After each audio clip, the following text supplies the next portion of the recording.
O Malcom está negociando, a gente sabe já desde ontem, né, uma possível transferência para o futebol francês, para o Bordeaux mais especificamente. E agora há pouco o técnico Tite deu uma entrevista coletiva aqui, enfim, a primeira coletiva do Tite aqui no Brasil, né, ele já tinha falado lá na Flórida, chegou aqui hoje para conversar com jornalistas, uma coletiva que durou mais de 1 hora, e quem estava com ele foi o Eduardo Ferreira, diretor adjunto de futebol do Corinthians, para explicar também um pouquinho dessa situação do Malcom. Segundo Eduardo Ferreira, o Malcom não está vendido ainda, não está certo, está em negociação. Inclusive, o Corinthians divulgou há pouco aqui a inscrição dos 22 jogadores que vão disputar o Campeonato Paulista, e o Malcom não faz parte dessa lista, né? O Malcom, que é um jogador de 18 anos, foi promovido ao time profissional em 2014, ainda pelo Mano Menezes, marcou 8 gols no ano passado, é um dos titulares da equipe que foi campeã brasileira com o Tite em 2015, e então pode ser o 6º jogador a ir embora, já que o Corinthians também perdeu o Gil, o Renato Augusto, o Jadson e o Wagner Love. E o Ralf, né? Não esqueci do Ralf aqui. São 5 jogadores, então o Malcom poderia ser o 6º titular a ir embora, mas segundo Eduardo Ferreira, o diretor adjunto de futebol, a negociação ainda não está certa. De qualquer maneira, o Tite falou sobre isso também e passou pra gente aqui um papo que ele teve com o empresário do Malcom. Vamos ver o que disse o Tite a respeito do assunto. Enquanto tiver uma esperança, eu vou dizer aquilo que eu falei dentro da sala para nós, Eduardo. Tomara que o seu empresário... Como é que é o nome dele? Fernando.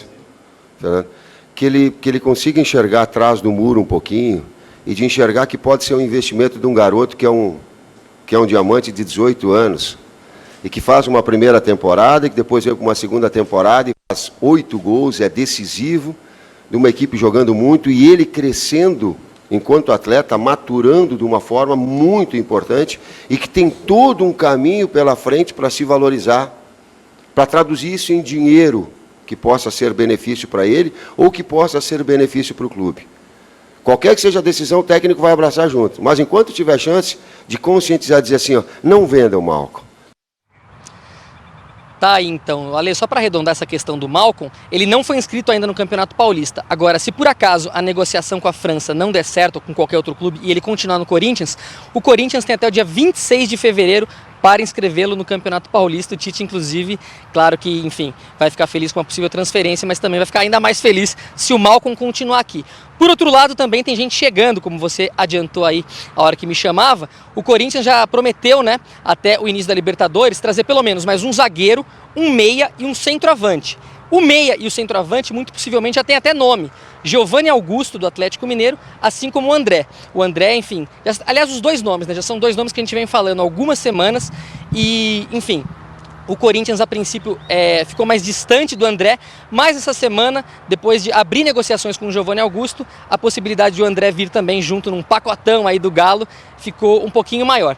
Ironia do destino, inclusive, Ale, porque o Giovanni Augusto, quem não se lembra, ele jogava no Figueirense quando o Corinthians fez a estreia na Arena Corinthians e perdeu o jogo, né, na estreia. Gol, inclusive, do Giovanni Augusto, pode ser agora um novo reforço para o Tite. Por outro lado, o André, como eu já falei também, é um nome que o Corinthians vem buscando já há algum tempo. O Atlético não aceitou as primeiras propostas, mas também, por outro lado, ele não tem clima no Atlético, né?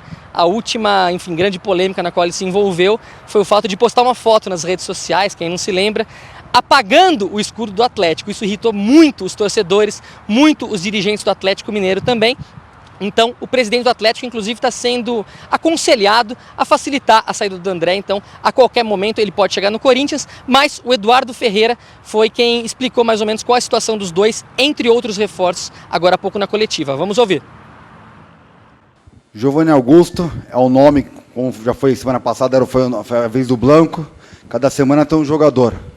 Lógico que é um jogador interessante, pelo futebol que vem apresentando, que apresentou ano passado, mas é mais um nome que foi levantado aqui dentro sim, mas não tem nada. Tem, como eu falei, nós estamos trabalhando, como eu falei semana passada, eu vou repetir, nós estamos trabalhando com 2, 3 nomes para meia. O André não tem nada, o André nós estamos tentando, mas é um nome também que é complicado devido à situação dele lá no Atlético.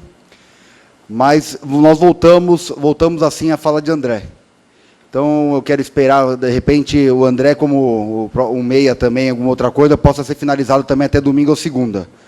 Mas não estou aqui garantindo nenhum nome, porque existe também, tem outro atacante também em mira, que a gente já vem há 10 dias conversando. Então vamos esperar as próximas horas, os próximos dias, que a gente deve ter novidade aí. Tá, Yale, não faltam notícias por aqui. Aliás, se o Corinthians também pensa que está livre já do fantasma chinês, ainda não está livre não. O Elias, que foi um dos primeiros nomes a correr o risco, né, de sair para o futebol chinês, foi veiculado muito logo depois do Campeonato Brasileiro, na verdade o Elias acabou ficando, mas o Corinthians já sabe que o Elias tem outras propostas. Outros clubes do futebol chinês ainda estão interessados no Elias, um dos principais jogadores da campanha do ano passado, um dos principais líderes do Tite para esse ano também, mas o Corinthians pode perder o Elias até o meio do ano. Está fazendo de tudo para mantê-lo por enquanto nessa janela de transferência que se encerra em fevereiro. É muito provável que não aconteça nenhuma negociação, mas os chineses já acenaram com novas propostas, quem sabe, para o meio do ano. Então, assim, manchete por aqui, pelo menos até junho e julho, vai ter demais.